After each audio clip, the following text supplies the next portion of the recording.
Subscribe करें और bell दबाएं ताकि कोई खबर रह न जाए।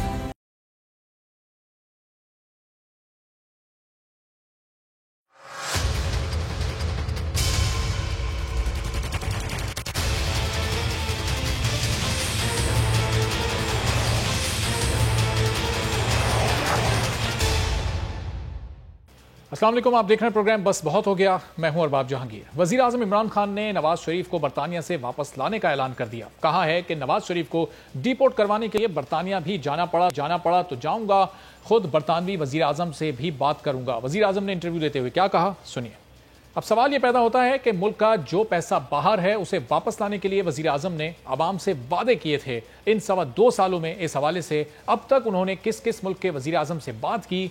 अब तो वजीर आजम ये खुद भी कह चुके कि एक नया इमरान खान सामने आ चुका है। क्या कहा उन्होंने, ये भी सुनिए। मैं ये आज अब फिर कहता हूं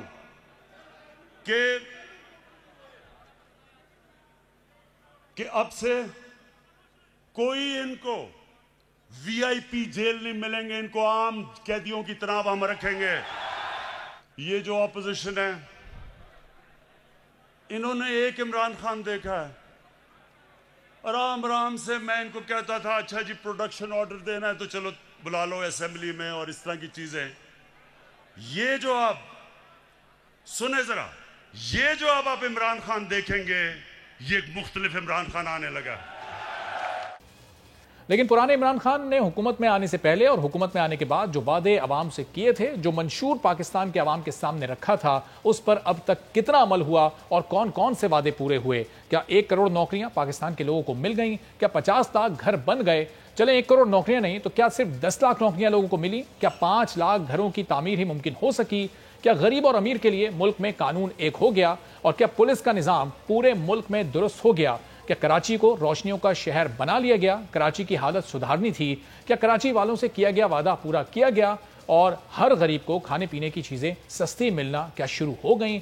और वो तब्दीली जो जिसकी इमरान खान बात किया करते थे, क्या इससे मुल्क के गरीब आवाम खुश हो गए? नवाज शरीफ को वापस जरूर लाएं, लाना भी चाहिए, लेकिन जो वादे आवाम से किए गए थे वो तो पूरे करें। जो मसाइल इस वक्त मुल्क को दरपेश है उनका तो कोई हल निकालें।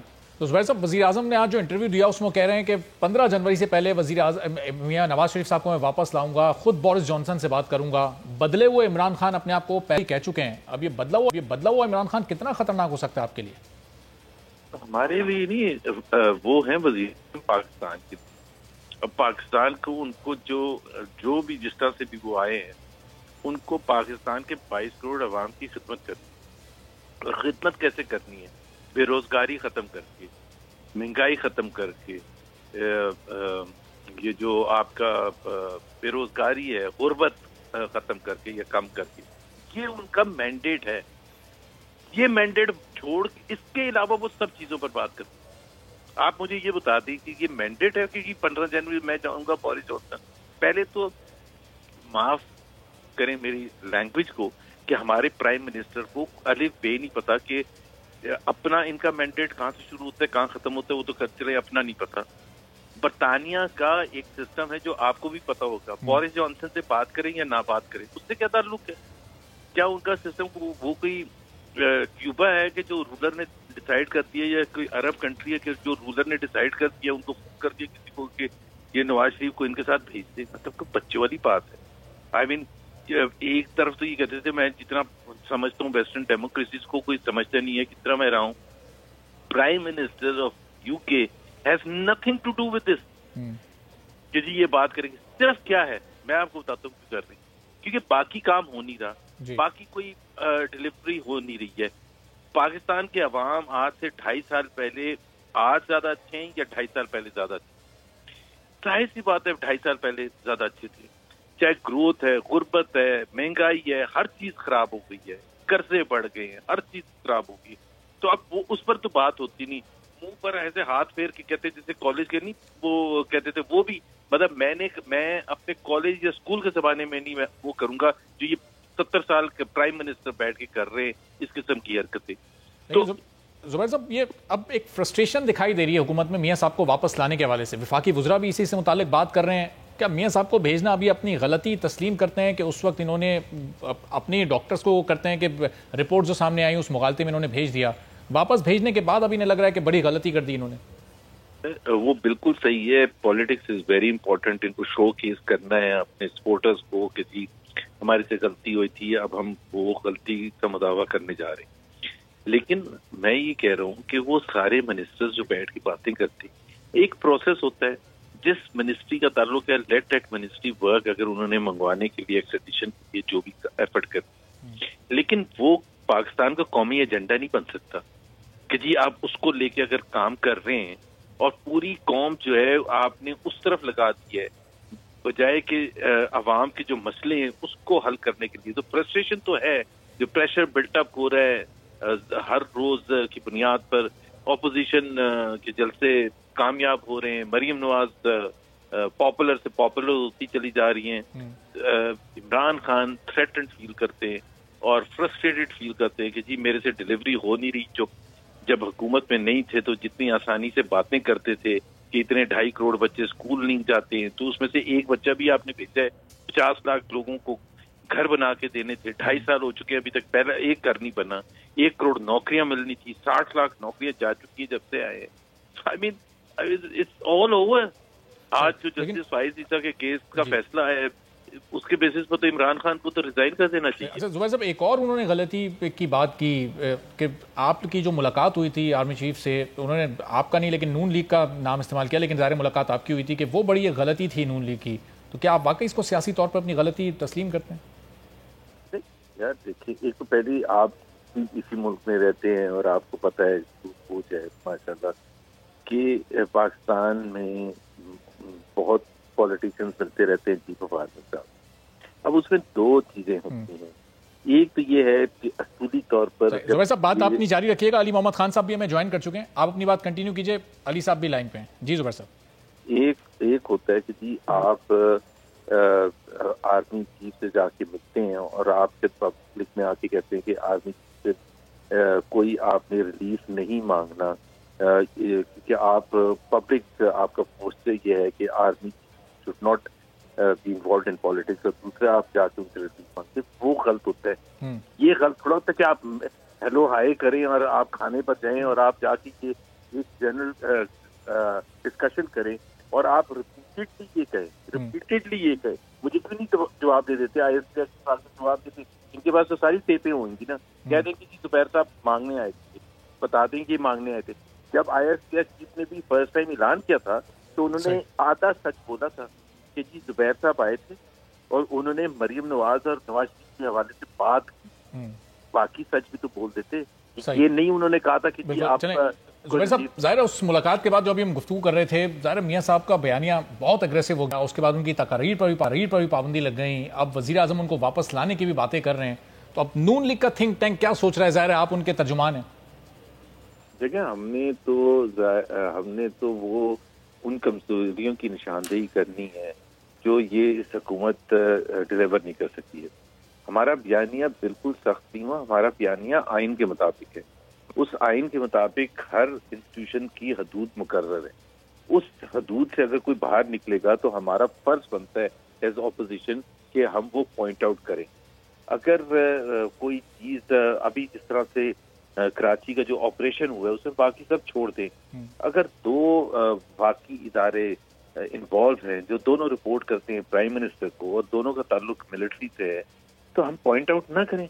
बताइए, ये कौन सी दुनिया के मुल्क में होता है कि कोई गलत काम करे और सारे चुप करके इसलिए बैठे कि जी एक खौफ की फिजा है?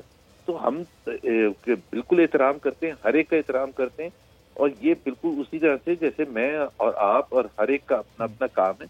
हम भी अगर अपनी हदूद पार करते हैं तो उसका आपको उस वाकये को, उस मामले को आप लोग तो पॉइंट आउट कर रहे हैं, लेकिन जो आपके मेजबान थे सिंध हुकूमत, उन्होंने क्यों इतना उसको कवर करके वो चले? ना IG साहब ने लबकुशाई की, ना मुराद अली शाह साहब ने कोई क्लियर बात की। जब बिलावल साहब आए उन्होंने भी वजाहतें नहीं दी। उन्होंने ये नहीं बताया कि IG साहब को कौन लेके गया, क्यों लेके गया, कहाँ लेके गया। उन्होंने आर्मी चीफ से तहकीकात का मुतालबा किया। वो तो IG साहब से पूछ के दूध का दूध पानी का पानी कर सकते थे।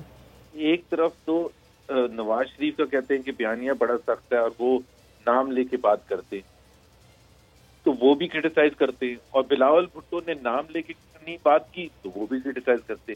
एक चीज हमें सबको एक्सेप्ट करनी चाहिए, और इसमें कोई हर्ज नहीं है एक्सेप्ट करने में, कि हमारे मुल्क में खुल के बात करना इतना आसान काम नहीं है। अगर आप ये कहते हैं, ये क्या फायदा हुआ कि अगर आपने कहा कि 60 साल पहले अयूब खान को मार्शल लॉ नहीं लगाना चाहिए था और बड़े आराम से हम डिस्कस कर रहे हैं, या जियाउल हक को नहीं लगाना चाहिए था, मुशर्रफ को इंटरवीन नहीं करना चाहिए था कि कानून की खिलाफ वर्जी थी, आइन की खिलाफ वर्जी थी, तो आज बात करने से क्या फायदा है? 25 साल बाद, 30 साल बाद, 50 साल के बाद। असल चीज ये है कि आज अगर कोई खराबी है और उसकी निशानदेही आप करें, आप दूसरे का मौक़िफ़ हो सकता है, बिल्कुल हो सकता है, हम गलत हो सकते हैं, बट हमारा मौक़िफ़ है, क्या हर्ज है ये डिबेट करने में? इसलिए डिबेट करना इंपॉर्टेंट है क्योंकि हमारा मुल्क डिफरेंट है। हमारे खित्ते में जो ममालिक हैं, बांग्लादेश है, इंडिया है, श्रीलंका है, वहां तो नहीं ये सब होता। वहां तो आप 1 महीना भी रह के आ जाए तो आपको चीफ ऑफ आर्मी स्टाफ का नाम भी नहीं पता चलेगा। तो एक अगर इस शेडोज पूरे कंट्री में होंगे और उसकी निशानदेही, और हमारा एक आइन है, एक फाउंडिंग फादर का एक विजन था, उस विजन में सिविलियन सुप्रीमेसी थी। सिविलियन सुप्रीमेसी का मतलब ये थोड़ा होता है कि आप किसी के खिलाफ हैं। ये तो बड़ा अजीब सा मामला है कि जी आप ये करें क्या, हाइब्रिड रजीम, एक नया वर्ड आ गया। तो हाइब्रिड रजीम क्या हमारे आइन के मुताबिक है? नहीं है, आइन में इसकी कोई गुंजाइश ही नहीं है। तो आप अगर आवाज उठाएंगे उसके अगेंस्ट की ये हाइब्रिड रजीम की कोई गुंजाइश नहीं है, तो आप गद्दार हो जाते हैं।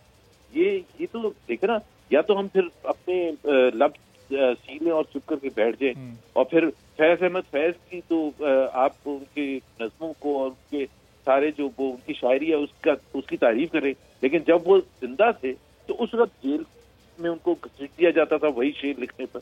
ये कौन से इस तरह से कौन सा? अब जुबैर साहब, फिर अब मियां साहब आगे चलकर, अभी तो उनके ज़ाहिर खिताब पर वैसे भी पाबंदी है, अब वो कराची में उन्होंने खिताब नहीं किया, उस पर भी मुतजाद बयानात सामने आ रहे थे कि वो बिलावल साहब ने, मौलाना साहब ने उनको रोक दिया। आप लोग कह रहे थे कि उनका प्लान ही नहीं था। कोयटा में अब उनका खिताब करने का प्लान है, अचकज़ई साहब की जानिब से उनको दावत खिताब दिया गया है? जी है, खिताब करेंगे, खिताब करेंगे मियां साहब कोयटा जल्द से? जी मियां साहब करेंगे। अच्छा, और मरियम साहब भी वहां पर जाएंगी क्योंकि वो नेक्टा की तरफ से थ्रेट अलर्ट भी जारी कर दिया गया है, तो अब सिचुएशन बड़ी नहीं, कल हम सब जा रहे हैं। अच्छा, तो वो जो अब अल्लाह ताला सही रखेगा। बलूचिस्तान गवर्नमेंट आपको कह रही है कि कुछ नजरसानी कर लें, कुछ मौखर कर दें, नेक्टा की जानिब से थ्रेट अलर्ट्स भी हैं, तो अमन अमान की सूरत हाल पर बड़े सवालिया निशानात हैं। फिर क्या प्लान हैं आप लोगों के? देखिए, ये बलूचिस्तान की हुकूमत की जिम्मेदारी है कि वो सिक्योरिटी प्रोवाइड करे, और हम उम्मीद करते हैं कि वो फुल सिक्योरिटी प्रोवाइड करेगी। और देखिए ना, सियासतदान तो ये नहीं हो सकता कि सियासतदान डर के बैठ जाए। हम अपनी प्रिकॉशन भी लेंगे, लेकिन हम एक्सपेक्ट करते हैं कि बलूचिस्तान की हुकूमत जो है वहाँ फुल सिक्योरिटी कवरेज देगी। मरीम नवाज पाकिस्तान की सबसे पॉपुलर पॉलिटिकल लीडर है, तो चाहे आपकी मुखालिफ हों, तो ये तो फर्ज हर हुकूमत का बनता है कि उनको फुल सिक्योरिटी प्रोवाइड की जाए। जुबैर साहब, जब वहाँ इतने थ्रेट अलर्ट्स हैं तो फिर वहाँ लोग किस तरह से आएंगे? आम लोग जब ज़ाहिर उन तक ये थ्रेट अलर्ट पहुँचेगा वो तो डर जाएंगे। ज़ाहिर सियासतदान नहीं डरता, लेकिन आवाम तो डरती है। बस थी कि अभी तक तो मुझे नहीं पता कि ऐसा कोई हमें तासुर मिला कि आवाम डर गए, तो अल्लाह करेगा सब खैरियत होगी। क्योंकि आज जुबैर साहब 8 IIDs एक इलाके से, कमरदीन कारेज एक इलाका है बलूचिस्तान का, वहाँ से बरामद हुई हैं। अब ज़ाहिर है अगर ये बरामद ना होती और खुदा न खास्ता ये कहीं तकरीब कारी में इस्तेमाल हो जाती तो बड़ा नुकसान हो सकता था। लेकिन लेट्स सी, दुआ करें। देखें 2008 का जब इलेक्शन हुआ था, या 2013 का भी जब इलेक्शन हुआ था, तो आपको पता है उस वक्त क्या सूरत हाल थी? बहुत ही खराब सूरत हाल थी उसकी। लॉ एंड ऑर्डर के हवाले से, सिक्योरिटी के हवाले से बॉम्ब ब्लास्ट भी हो रहे थे, और बहुत ही पॉलिटिकल पार्टी को नुकसान भी हुआ था, आपको पता है। और जुबैर साहब, जिस तरह भी ये PDM की तहरीक आगे चल रही है, 2 जलसे हो चुके, तीसरे की तरफ आप जा रहे हैं, अब तक की इस तहरीक से मियां साहब मुतमईन है कि ये PDM सही समत में जा रही है? जी, अल्लाह का शुक्र है, बिल्कुल मुतमईन। अच्छा, फैटफ वाले कुछ इशू पे भी जरा थोड़ा सा अगर आपका इज़हार ख्याल आप करें कि पाकिस्तान अब ग्रे लिस्ट में ही है, ब्लैक लिस्ट में पाकिस्तान जाने से बच गया, गो के वाइट में भी नहीं गया। फैटफ कवानीन सारे मंजूर भी हो गए थे, पास भी हो गए थे बिल्स भी, फिर भी निकल नहीं सका पाकिस्तान ग्रे लिस्ट से। क्या वजह है इसकी? एक वजह तो मुझे अभी उसकी तफसीलात में तो कंफ्यूजन इतना है कि कौन सा किस मुल्क ने क्या वोट दिया था मुझे नहीं पता, बट जाहिर है जब एक दफा आप किसी मुश्किल में चले जाते हैं तो फिर उसके बाद जो कोशिश करनी होती है उससे निकालने की, क्योंकि इतने साल तक हम इतने आराम से बैठे थे। और जब इवन मियां नवाज शरीफ पॉइंट आउट कर रहे थे डॉन लीग्स क्या था, डॉन लीग्स में यही तो था कि भाई पूरी दुनिया आपसे डिमांड कर रही है कि ये जितनी जिहादी ऑर्गेनाइजेशंस हैं जो मुल्क के लिए ठीक नहीं है, जो जिनके पास आर्म्स एंड एम्यूनिशन है, अभी जो फैटफ की लिस्ट थी उसमें जो 8 ऑर्गेनाइजेशन का जिक्र किया गया था, जैशे मोहम्मद और लश्कर जंगवी और टीटीपी और हक्कानी नेटवर्क और कोयटा शुरा वगैरह, पहले हमने क्यों हाफिज सईद पर क्यों नहीं एक्शन? नवाज शरीफ जब लेने की कोशिश करते थे कहते गैर मुल्क वतन, तो अब उसकी प्राइस तो पे करती है ना पूरी कौम। ठीक है, बहुत शुक्रिया। मोहम्मद जुबैर साहब हमारे साथ मौजूद थे, मियां नवाज शरीफ और मरियम नवाज के तर्जुमान है, और कह रहे थे कि इस वक्त मुल्की मसाइल को हल करने के बजाय वज़ीर आज़म की तवज्जो मियां नवाज शरीफ को वतन वापस लाने पर है। अली मोहम्मद खान साहब पाकिस्तान तहरीक इंसाफ के सीनियर रहनुमा हमारे साथ मौजूद हैं। अली मोहम्मद साहब बहुत शुक्रिया, प्रोग्राम के लिए आपने वक्त निकाला। जुबैर साहब अभी गुफ्तगू कर रहे थे कि वज़ीर आज़म 1 करोड़ नौकरियां दें, जो उनका मैंडेट था उसको पूरा करें, इस वक्त महंगाई कम करें। वो वज़ीर आज़म इस वक्त मियां साहब को वापस लाने की बात कर रहे हैं, क्या कमेंट करेंगे आप? जी, मैं अगर आप मेरी आवाज़ सुन पा रहे हैं तो मैं माज़रत ख्वाह भी हूँ, आपसे रब्ता मेरा बार बार टूटा। अगर आपको मेरी आवाज़ आ रही है तो मैं आगे बात करूँगा। जी अली साहब, आवाज़ आ रही है? बहुत शुक्रिया जी। सबसे पहली बात तो जी ये है कि मुल्क जो है, रियासत, उसमें बेशुमार काम होते हैं और रियासत एक वक्त में बहुत से काम करती है। तो जौन सा इशू आता है आप ये नहीं कह सकते क्योंकि यहाँ रोड बनानी है तो पानी का काम ना करें, या अगर फॉरेन अफेयर्स को देखें तो इंटीरियर को ना देखें, या अगर हेल्थ का मसला आ गया है तो आप उसको करें और एजुकेशन को फिलहाल ना करें। सारा आपने एक साथ करना होता है। अब अगर मियां नवाज शरीफ जो एक्स प्राइम मिनिस्टर हैं पाकिस्तान के, वो भी 3 टाइम पाकिस्तान से बैठ के अगर एक रियासत मुखालिफ बयानिया आगे वो आ रहा है, जानते हुए या ना जानते हुए, या जाने या अनजाने, उसका रिस्पॉन्स तो आना है, क्योंकि वो लोग जो पाकिस्तान के लिए हिफाजत के लिए कमर बस्ता हैं, तो उनके खिलाफ अगर ऐसी कोई बात आती है जिसको फिर हिंदुस्तान में उछाला जाए और हिंदुस्तान में फिर उस पर खुशी के शादियाने बजें, तो यहाँ से तो उसका जवाब आएगा और जवाब आना चाहिए। और सवाल ये है कि सियासत में अगर आपने कोई बेहतरी लानी है या उसमें कोई रिफॉर्म लानी है तो उसका तरीकाकार कि आपने ये ढूंढा कि पाकिस्तान से बाहर जाके आप अपनी ही मिलिट्री को, अपनी ही एस्टेब्लिशमेंट को जो है, और अपनी ही हसास इदारों को आप टारगेट बनाएं। क्यों? वाहिद मकसद आपका ये कि किसी तरीके से आपको कहीं कोई स्पेस मिल जाए, कोई आपको कहीं कोई एनआरओ मिल जाए, कोई आपको कोई बैकडोर मिल जाए, या to be very blunt Urdu में कह देता हूँ कि चोर दरवाजा दोबारा मिल जाए। तो चोर दरवाजों से इक़्तिदार में आने के जमाने तो गुजर गए, अब तो आपको अपने किए का जो है वो जवाब देना पड़ेगा। और मैं समझता हूँ कि जिस तरह के फैसले बड़ी अदालतों से आ रहे हैं, तो उसमें तो कानून से फरार होने का कोई अभी आपके पास कोई जवाब नहीं है और न कोई आपके पास गुंजाइश है। अगर आप वाकई इस मुल्क का कोई बेहतर करना चाहते हैं, आप कहते हैं कि वोट को इज्जत दो, तो वोट से ऊपर तो फिर अदालत है, तो अदालत को इज्जत दें, रियासत पाकिस्तान को इज्जत दें, आईने पाकिस्तान को इज्जत दें, आप वापस तशरीफ लाएं। लेकिन अली मोहम्मद साहब, मियां साहब की तकरीर पर पाबंदी लगा के उनका बयानिया रुक तो नहीं रहा, चूंकि कराची जलसे में मोहसिन दावड़ साहब ने भी खिताब किया और वहाँ हज़ारों लोगों ने भी सुना और सोशल मीडिया पे भी वो ज़ाहिर चल रहा है। उनके खिताब पर तो नहीं पाबंदी लगाई गई। मियां साहब का और उनका बयानिया कुछ मुख्तलिफ नहीं है, बल्कि मियां साहब से भी 2-3 कदम आगे की वो बात करते हैं। देखिए, जो बयानिया उन्होंने देना चाहा और जो गुफ्तगू वहाँ हुई है, तो उसकी गूंज आपको नई दिल्ली में सुनाई दी होगी। अगर सिंपल सी मैं आपको बात कर देता हूँ, अगर मियां मोहम्मद नवाज शरीफ उनके बयानिए से नई दिल्ली में गम का समा है और वो अफसरदा है और उनमें सफ़े मातम बिछी हुई है, तो मैं यहाँ से 7 समंदर पार नवाज शरीफ को सलूट मारता हूँ। लेकिन अगर उनके बयानी से नई दिल्ली में खुशी के शादियाने हैं और वो पर उसको बड़ा चढ़ा के पेश कर रहे हैं, और वो उसकी वजह से नई दिल्ली में पाकिस्तान मुखालिफ बयानिया उसको फरोग मिला है और उनके बयानियों को सपोर्ट मिली है, तो मैं समझता हूँ कि मियां नवाज शरीफ को जरूर सोचना चाहिए कि क्या कर रहे हैं अपने उस मुल्क के साथ जिसने 3 बार इनको वज़ीर आज़म बनाया। और आप जहाँ तक आपने दूसरी बात की है, आपकी इस बात में वजन है कि ये बात और लोगों ने भी की है, लेकिन ये भी तो देखें कि कौन कर रहा है। मैं या आप बात करें वो और बात है, मुल्क का वज़ीर आज़म, और वो भी 3 बार का, वो जब कोई बात करता है और अपनी एस्टेब्लिशमेंट या अपनी military, to be very specific, जब बात करता है इस तरह से कि उससे आपका एक बेचैनी फैलती है उन शहीदों के घरों में, जिन शहीदों के घरों में उनके बेटों की लाशें आई हैं पाकिस्तान बचाने के लिए।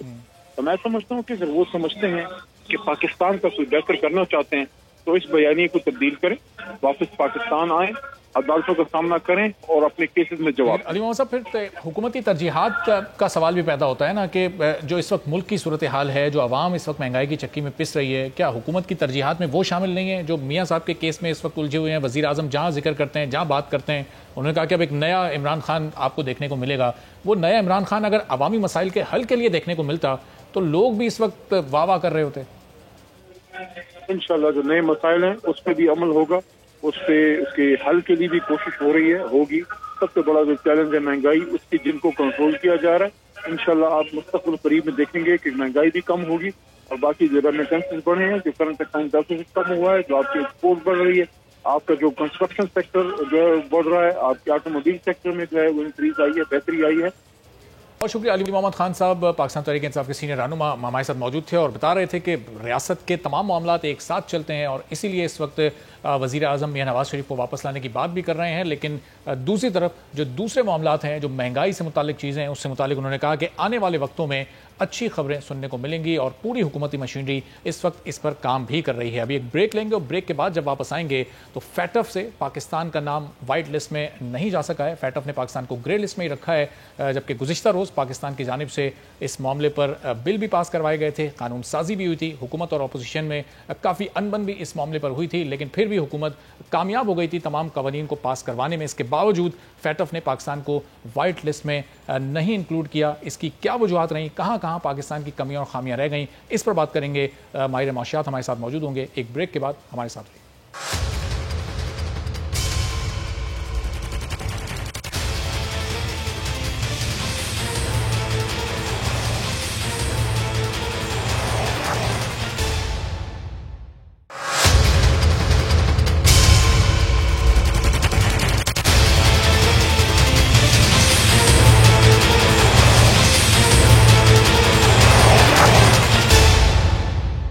प्रोग्राम में एक बार फिर आपको खुशामदीद कहते हैं और हुकूमत पाकिस्तान को पेरिस में होने वाले फैटफ इजलास से बहुत ज़्यादा उम्मीदें थी कि पाकिस्तान इस बार ग्रे लिस्ट से निकलने में कामयाब हो जाएगा, वाइट लिस्ट में शामिल हो जाएगा, लेकिन बदकिस्मती से ऐसा हुआ नहीं। फैटफ ने एक बार फिर पाकिस्तान को अगले चंद माह के लिए ग्रे लिस्ट में ही बरकरार रखा है। कुछ ममालिक ग्रे लिस्ट से निकलने में कामयाब हुए, लेकिन बदकिस्मती के साथ पाकिस्तान के साथ ही मामला नहीं हो सका, जबकि हुकूमत पाकिस्तान ने इसकी मुकम्मल तैयारी भी की थी। फैटफ बिल्स को भी पार्लियामेंट के मुश्तरका सेशन से मंजूर करवाया गया था। कई और इक़दाम भी उठाए गए थे, लेकिन इसके बावजूद ये मुमकिन क्यों ना हो सका। माहिर माशियात शाहिद हसन सिद्दीकी साहब हमारे साथ मौजूद हैं, जरा उनसे इस मामले पर गुफ्तगू कर लेते हैं। शाहिद साहब, मुल्क की जो माशी सूरत हाल है उस पर भी बात करते हैं, लेकिन ये फैटफ में आज जो कुछ हुआ, पाकिस्तान एक बार फिर ग्रे लिस्ट में ही रह गया। हुकूमत तो इस बार बहुत कॉन्फिडेंट थी, तमाम बिल्स, तमाम कवानीन भी फैटफ की जानिब से जो रिकमेंडेड थे वो भी पास कराए गए थे, फिर क्यों नहीं निकल सका पाकिस्तान ग्रे लिस्ट से? देखिए, उसके दो पहलू हैं। पहली बात यह थी कि अब से कई हफ्ते पहले एक से ज्यादा मरतबा मैंने वॉइस ऑफ अमेरिका पर यह कहा था कि पाकिस्तान ग्रे लिस्ट में रहेगा, और पाकिस्तान में भी मुताबिक मरतबा कहा था। अभी हुकूमत जो सियासी बयानात देती है उसकी कोई अहमियत नहीं होती। जब आप मुकम्मल तौर पर उस पर अमल दरामद नहीं कर रहे तो एक जवाब तो बनता है, नंबर एक। मगर इसमें सियासत बहुत ज्यादा हुई है और हम उसमें नाकाम रहे। भारत जो है वो एक पावरफुल कंट्री है, बड़ा कंट्री है, उसका बड़ा इन्फ्लुएंस है।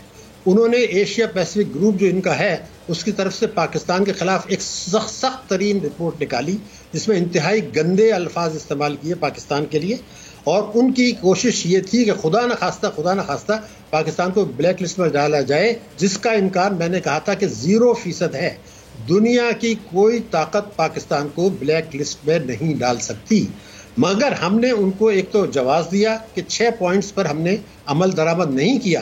अब ये परेशानी हमें शिकायत तो अपनी हुकूमत से है कि जनाब जून 2018 में पाकिस्तान को ग्रे लिस्ट में डाला गया था, क्या 28 महीने काफ़ी नहीं थे कि आप बकिया जो 6 नुकात रह गए जिसकी अभी तफसील हमें नहीं बताई गई है उस पर अमल दरामद आपने क्यों नहीं किया? हुकूमत को ये बात पता थी कि ये हम ग्रे लिस्ट में रहेंगे।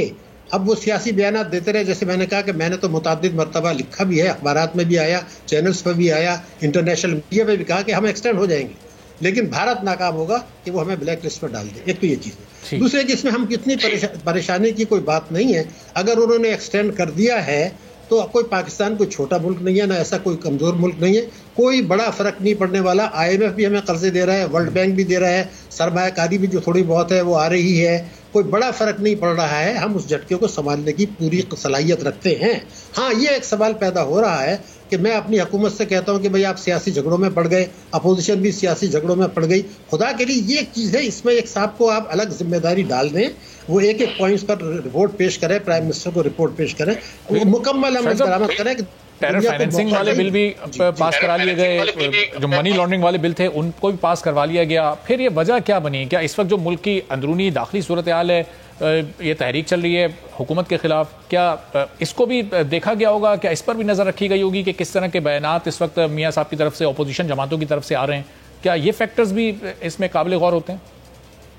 नहीं, ये उनका जुरिस्डिक्शन नहीं है, वो नहीं कर सकते इसके अंदर। देखिए इसमें मैंने जैसे आपसे कहा ना कि हमारी भी अपने लॉबिंग हम करते नहीं है। अभी आपने 4-5 दिन पहले खबर पढ़ी होगी, हुकूमत पाकिस्तान ने एक फर्म हायर किया अमेरिका में लॉबिंग करने के लिए ट्रंप एडमिनिस्ट्रेशन को कि पाकिस्तान को ग्रे लिस्ट से निकाला जाए। अब यह काम तो बहुत पहले करने का था ना। हमें अपने दोस्त ममालिक के साथ बहुत पहले बात करनी चाहिए थी कि वो पाकिस्तान की मदद करें इसमें। और लेकिन 6 पॉइंट्स हमारे रहते हैं, अभी उसकी इस डिटेल्स ये देंगे। ऐसा नहीं है कि हमने फुल्ली कंप्लाइंट नहीं है, हमें भी पता था कि फुल्ली कंप्लाइंट नहीं है, जिसके बेसिस पे मैंने कहा था, जैसे आपसे कहा ना 4-5 हफ्ते पहले मैंने कह दिया था कि हम ग्रे लिस्ट में रहेंगे। हमारी जो सबसे बड़ी खराबी है, यानी सियासत के अलावा, वो ये है कि भारत के मुतालिक रिपोर्ट आ गई है इंटरनेशनल जर्नलिस्ट की कि उनकी वो मनी लॉन्ड्रिंग में मुलव्विस है, उनकी बैंकें मुलव्विस हैं, मोदी हुकूमत उसकी सरपरस्ती कर रही है।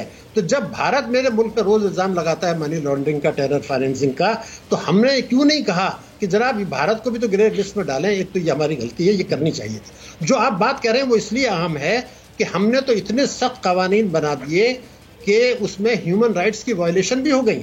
हमने हाफिज सईद को भी के असासे भी मुंजमद कर दिए, हालांकि उसने पाकिस्तान में कोई जुर्म नहीं किया था। मैं आपको बता रहा हूं कि बैंकों के लोग मुझे डिपॉजिटर्स ये आके कहते हैं कि बैंक वाले हमसे अब ऐसे सवाल कर रहे हैं जायज पैसे के लिए कि जैसे मैं कोई चोर हूं। यानी हुकूमत ने पूरी कोशिश की ईमानदारी से, कुछ मामलात में स्टेट बैंक ने पूरी कोशिश की, SECP ने पूरी कोशिश की, कुछ की तरफ तवज्जो नहीं की, कुछ पे ज्यादा सख्त कर दिया। अपोजिशन को भी उन्होंने मनाया, कानून भी पास कराए, मगर बहरहाल 6 पॉइंट्स को आपने अमल दरामद ना करके अपनी कमजोरी उनके साथ रख दी, वहां सियासत हुई। लेकिन मैं जिस खतरा की तरफ आपकी तरफ इशारा करना चाह रहा हूं कि यह खतरा खाली अभी फरवरी में खत्म नहीं होगा, इसलिए कि मैं आपको बता रहा हूं कि एशिया पैसिफिक ग्रुप एक और है, वो अभी बात नहीं कर रहा है, उसमें 41 ममालिक हैं जिसका भारत वाइस चेयरमैन है। ये लॉबिंग करने में पाकिस्तान की कमजोरियां क्यों इतनी वाज़ेह हो रही हैं? क्यों लॉबिंग पाकिस्तान नहीं कर पा रहा? क्यों अपने उन ममालिक को भी जिनसे पाकिस्तान के अच्छे ताल्लुकात हैं अपने हक में वोट देने के लिए नहीं राजी कर पा रहा? और भारत क्यों कामयाब हो रहा है? इसकी क्या वजूहत है?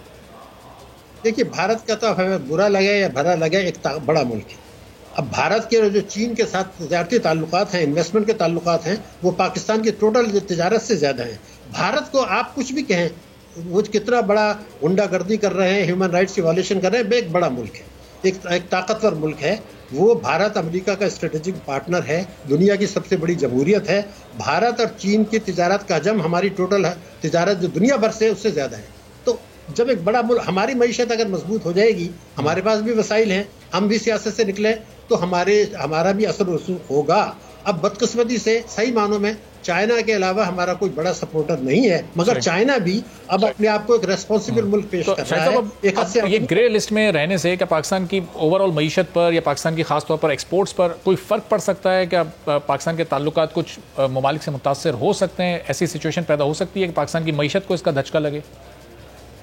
देखिए, 0% इसमें मुझे कोई शुबा नहीं है, मगर इस वक्त जो मैं आपकी खिदमत में बार बार अर्ज कर रहा हूँ, हुकूमत उसका बात नहीं कर रही है। वो ये है कि एक और तलवार हमारे ऊपर लटकी हुई है, जो वो अभी खामोश है, वो है Asia Pacific group of the FATF। उन्होंने चार्जशीट इशू कर दी है। अब वो किसी वक्त भी वो ये चाह रहे हैं कि ये जब फरवरी आ जाएगा और ये हमने कंप्लायंस कर लेंगे, तो उस वक्त या उसके बाद जो है वो ये मसला दोबारा उठाएंगे कि आपके ऊपर ये चार्जेस हैं। हुकूमत को उनकी तफसील पता है, हुकूमत खामोश है, पब्लिकली कौम को नहीं बता रहे कि ये फरवरी 2021 में FATF तो मान जाए शायद, अगर हमने कर लिया जी। लेकिन ये दूसरा जो तलवार हमारे ऊपर लटकी है, ये एक बहुत खतरनाक तलवार है। मुझे खदशा ये है कि 2021 में पूरा साल भी उसमें निकाल सकते हैं। एक दूसरी एक और बड़ी अहम बात मैं आपको बता रहा हूँ कि इस वक्त बहुत सारी हमारी ऐसे कवानीन हैं जो मनी लॉन्ड्रिंग के ज़िम्मन में आते हैं, लेकिन अभी दानिस्ता उसको नजरअंदाज किया हुआ है, ताकि सब ये सारी चीजें हो जाएं तो फिर उसके बाद उसमें उठाया जाएगा। अब जब भी 131 जो हमारा 111 सबसेक्शन 4 है इनकम टैक्स ऑर्डिनेंस का, ये सारी चीजें उसकी जद में आती हैं। तो है। मेरा कहना ये था कि ये करें, अपनी मईशत को रिस्ट्रक्चर करें ताकि दुश्मन हमें कर ना सके। अपनी गर्दन दो रोज पहले जो वजीर आजम ने ट्वीट किया कि इस वक्त पाकिस्तान का जो इस वक्त करंट अकाउंट है वो $792 मिलियन सरप्लस हो गया है। पाकिस्तान की एक्सपोर्ट्स 29% बढ़ गई हैं। पाकिस्तान का जो रेमिटेंस है वो 9% इजाफा हुआ है। तो ये अब आहिस्ता आहिस्ता पाकिस्तान की माशी सूरत हाल को मुस्तहकम होता आप देख रहे हैं, अच्छे माशी अशारी हैं पाकिस्तान के मुस्तकबिल के लिए? देखिए, हमारा मुल्क है, आपका मुल्क है, हमसे ज्यादा कौन चाहेगा कि हमारी मईशत तरक्की करे। मगर मैं अफसोस से ये कह रहा हूँ कि प्राइम मिनिस्टर साहब के जो मुशीर हैं वो प्राइम मिनिस्टर साहब को जो बातें बता देते हैं वो ना स्टेट बैंक की रिपोर्ट में होती हैं, ना मिनिस्ट्री ऑफ फाइनेंस की रिपोर्ट में होती। अब वो उनसे ट्वीट करा देते हैं, जब अब वो बातें गलत होती हैं तो फिर तो नाम तो उनका खराब होता है। तो मेरा ख्याल ये था कि अब उनको भी चाहिए कि इसका मतलब ये जो सिचुएशन उन्होंने अपने ट्वीट में बताई है फैक्चुअल नहीं है। नहीं, देखिए फैक्चुअल कैसे हो सकती है, आप मेरी बात सुन लेना। देखिए, करंट अकाउंट डेफिसिट की जो है सरप्लस हुआ है, मैं आपको कह रहा हूँ इस साल वो माइनस में रहेगा, नंबर 1। नंबर 2 ये कि हमारी बरामदात गिर गई हैं, हमारा फॉरेन डायरेक्ट इन्वेस्टमेंट गिर गया जो करंट अकाउंट पर इफेक्ट करता है। इसलिए मैं कह रहा हूं कि मैं लंबी बात नहीं कर रहा 2025 की, 2021 में बदकिस्मती से हमारा करंट अकाउंट जो है वो खसारे में रहेगा, फाजिल नहीं रहेगा। हमारी बरामदात गिरी हैं। अब आप तो क्यों कह रहे हैं कि बढ़ गई हैं? इसी बात में आपको बता दूं, जो करंट अकाउंट डेफिसिट जो होता है ना, ये होता है एक्सपोर्ट बढ़े, आपकी इंपोर्ट्स कम हो, सरमायाकारी बढ़े। हो क्या रहा है ये भी मैं आपको बता दूं। पहले मैं आपसे अर्ज कर दूं कि 2018 में जब टर्मोइल था तो $5 अरब की सरमायाकारी आई थी पाकिस्तान में। ये स्टेट बैंक की रिपोर्ट है, मेरी नहीं है। इस 2 साल में $2 अरब की आई है, यानी $1 अरब सालाना। अब इससे करंट अकाउंट है तो इफेक्ट हो रहा है। हुआ क्या है कि हमने ये किया, एक्सपोर्ट तो गिराई $2 अरब इस 3 महीने में, और बरामदात हमने बढ़ा दी, रेमिटेंसेस बढ़ा दी $3 अरब। तो उससे करंट जो रेमिटेंसेस बढ़ी हैं उससे वो ट्रेड डेफिसिट जो है वो कन्वर्ट हो गया। तो रेमिटेंसेस असल तो वो ये कोई तरीका नहीं है। मईशत जब तरक्की करेगी, ग्रो करेगी, एक्सपोर्ट बढ़ेगी तो करंट अकाउंट डेफिसिट होना भी कोई मुसीबत की बात नहीं है। और शायद इस वक्त जो ये महंगाई की सूरत हाल है, कोई तकरीबन 15 से 18 महीने हो गए कि मुस्तकिल महंगाई बढ़ती चली जा रही है। हर दौर में हमने देखा महंगाई कभी ज्यादा होती है लेकिन कभी कभार स्टेबल भी हो जाती है, कम भी हो जाती है। ये हुकूमत इसको स्टेबल भी नहीं रख पा रही, इसकी क्या वजूहत हैं और फिर कैसे इसका खात्मा होगा? आम आदमी को रिलीफ कैसे मिल सकता है? देखिए, बड़ा अहम सवाल है। पहले मैं बता दूं कि इससे जो 3 साल थे इस हुकूमत के आने से पहले, उस वक्त हमारा एवरेज अफरात-ए-ज़र हुकूमत के मुताबिक 4.1 था। इसी हुकूमत भी ये मान रही है औसत। अब जो है इस वक्त 9% है और खाने पीने की अशिया का 11%। इसकी 2 वजूहत हैं। पहले तो ये है कि बहुत सी जो हमने पॉलिसियाँ बनाई हैं वो ताकतवर तबकों के मफादात में बनाई हैं, और वो जो 10 नुकाती हिकमत अमली थी प्राइम मिनिस्टर इमरान खान साहब के चेयरमैन, जो पाकिस्तान की फलाह और की जामिन थी, उससे हमने 100% इनराफ कर दी। अब आप देखिए, जब आप बिजली के नर्फ बढ़ाएंगे, पेट्रोल के नर्फ बढ़ाएंगे, गैस के नर्फ बढ़ाएंगे, जीएसटी बढ़ाएंगे, पेट्रोलियम लेवी बढ़ाएंगे तो कॉस्ट ऑफ प्रोडक्शन बढ़ेगी, आपकी तो एक्सपोर्ट नहीं होगा। हो ये रहा है। एक तो ये समझ लें कि 4,500 अरब रुपया सर्कुलर डेट और पब्लिक सेक्टर के लॉसेज हैं, अभी तो उसकी बात ही नहीं हो रही। अभी तो जो कुछ हो रहा है ये 4500 अरब जो हमारे ऊपर पड़ा हुआ है, और हर साल 4,000 अरब रुपए के कर्जे बढ़ जाते हैं। हमारा बजट खसारा बढ़ जाता है। एक्सपोर्ट मेरे मुल्क की 2011 से भी आज नीचे हैं। हमारे जो रिजर्व्स हैं, मैं आपको बता रहा हूँ, ये मसनूई हैं। हमने बैंकों से कर्जे लिए हैं, वो लेके यहाँ जमा कर दिए हैं, तो $12 अरब के हैं, उससे ज्यादा तो आपने कर्जे ले लिए हैं। तो ये अब कमजोरियां हैं, तो आप उसको माने और ये कहें कि हम इसको ठीक करेंगे। मेरे मुल्क में कोई कमजोरी नहीं है, बहुत ज्यादा ताकत है, बहुत ज्यादा वसाइल है। और मैं बार बार कहूंगा, 10 नुकाते हिकमत अमली पर अगर आज भी अमल कर लें जो उन्होंने इलेक्शन से पहले कहे थे, तो 6 महीने में अल्लाह ताला खैरियत रखे, मैं बैठा हुआ आपसे कह रहा हूँ हमारी मईशत की सिम दुरुस्त हो गई। लेकिन आज अगर ये कहते हैं कि सिम दुरुस्त है तो मेरे ख्याल से माजरत के साथ ये बिल्कुल गलत है। हमारे अशारिया 2018 से नीचे हैं। ठीक है, बहुत शुक्रिया। शाहिद हसन सिद्दीकी साहब मौजूद थे, माहिर माशियात, और बता रहे थे कि मुआशी अशारिया इस वक्त 2018 नीचे हैं, और फेटफ के जिन 6 नुकात पर अभी तक हुकूमत ने अमल नहीं किया, अगर पाकिस्तान को ग्रे लिस्ट से निकलना है तो उन पर अमल दरामद भी जरूरी है। एक ब्रेक लेते हैं, ब्रेक के बाद जब वापस आएंगे तो पाकिस्तान मेडिकल कमीशन ने मेडिकल के तलबा को किस अजियत और परेशानी से दो चार कर दिया है वो आपको बताएंगे एक ब्रेक के बाद।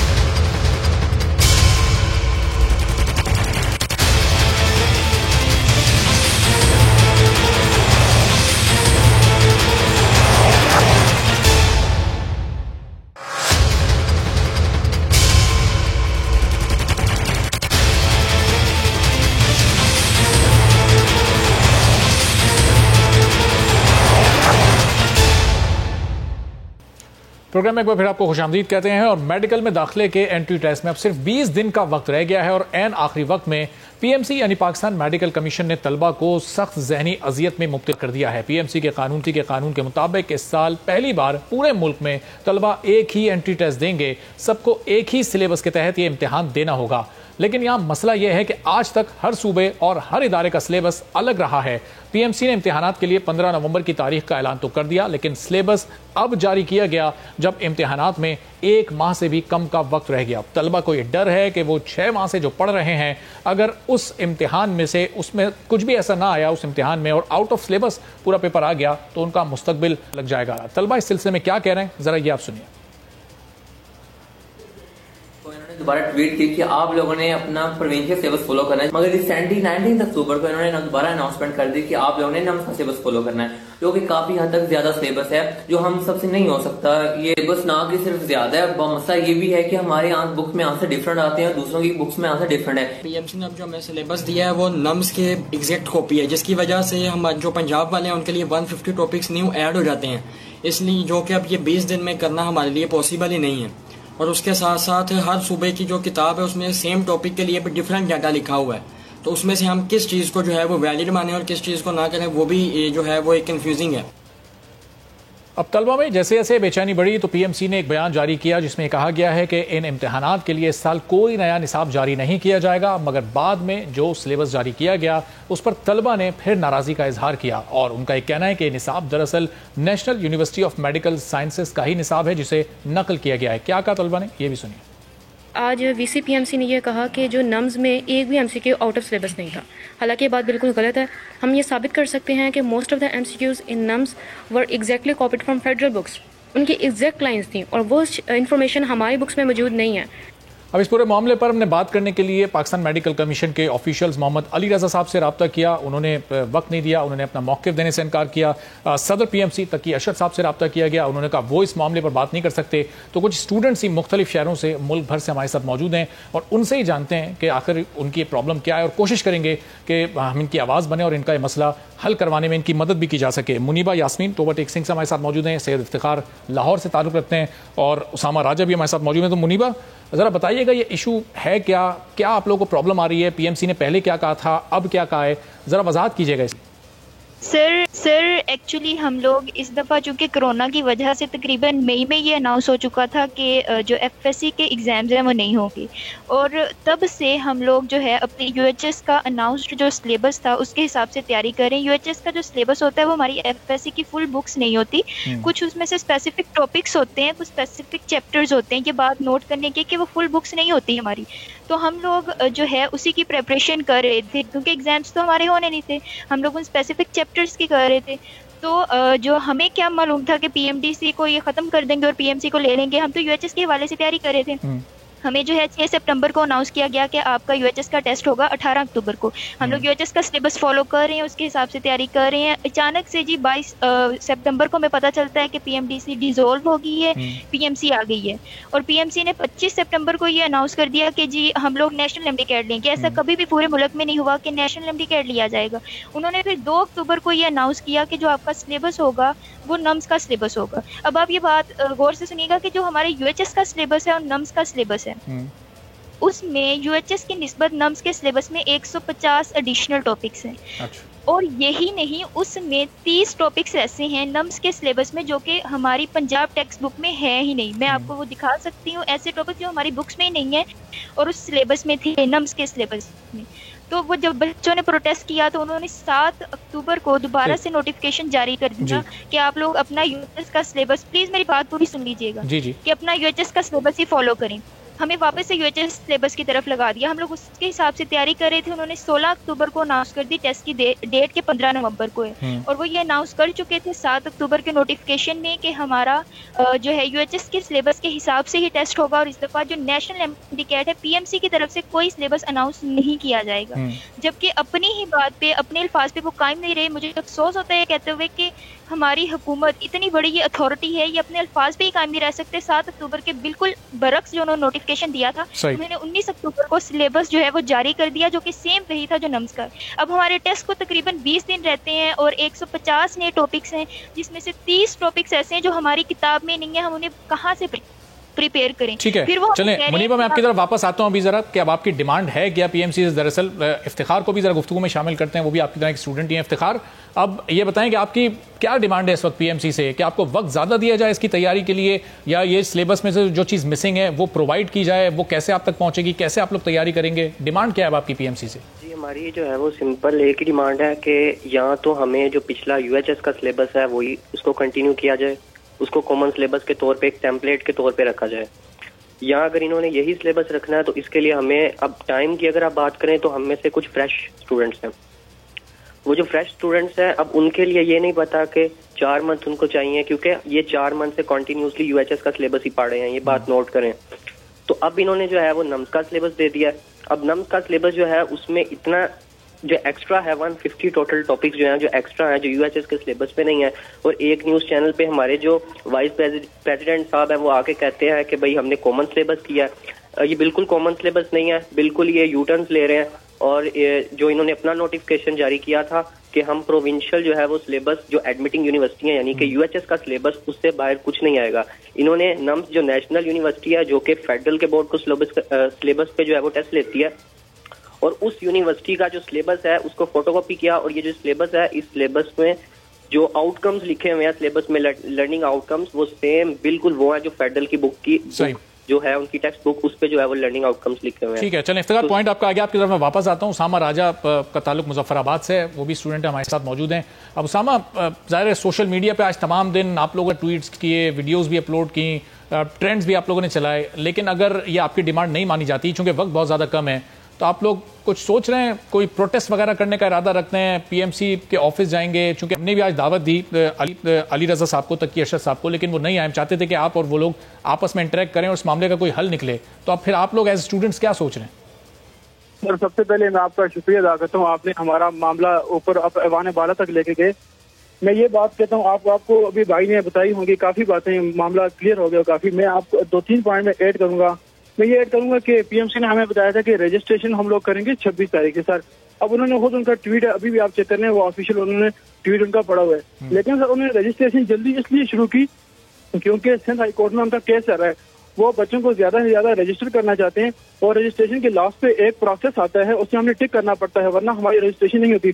उस पर लिखा होता है कि मैं पीएमसी के असूलों को मानता हूँ, तो बच्चे मजबूरी में उसे टिक करते हैं। तो पीएमसी वाले वो अपना एज एविडेंस बना के अदालत में पेश करना चाहते हैं कि ये देखिए बच्चे सारे राजी हैं। दर हकीकत असल में सब बच्चे बहुत ज्यादा पैनिक हैं, बहुत ज्यादा अभी बहुत बच्चे अभी अपनी पढ़ाई पे लगे हैं, और आधे बच्चे अभी इस वक्त सोशल मीडिया पे करें।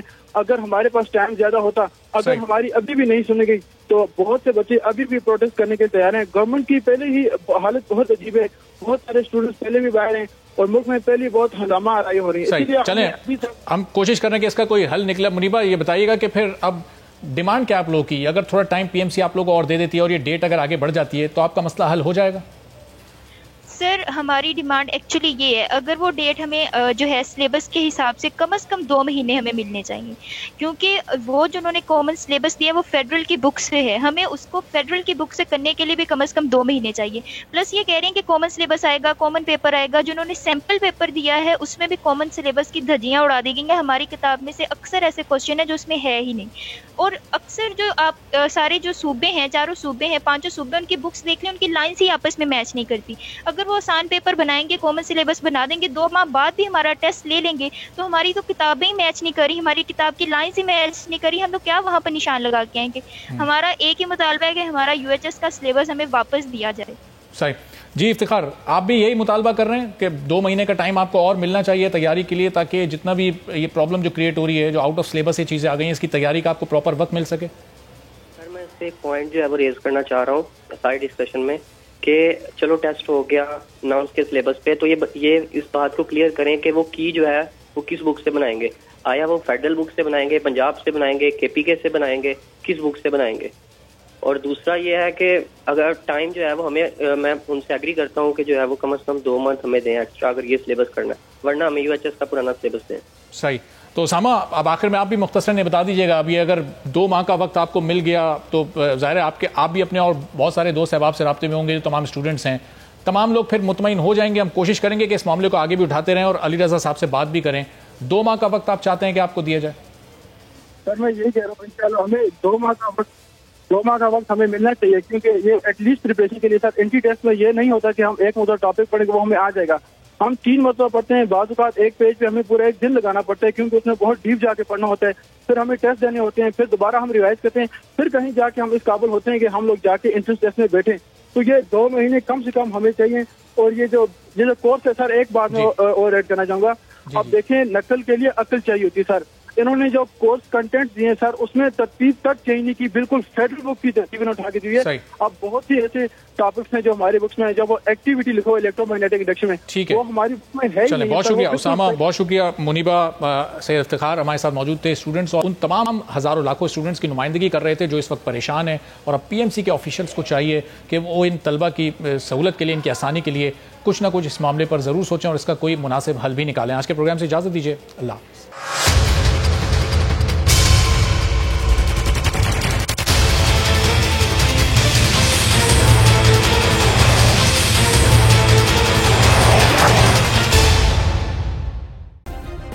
सब्सक्राइब करें और बेल दबाएं ताकि कोई खबर रह न जाए।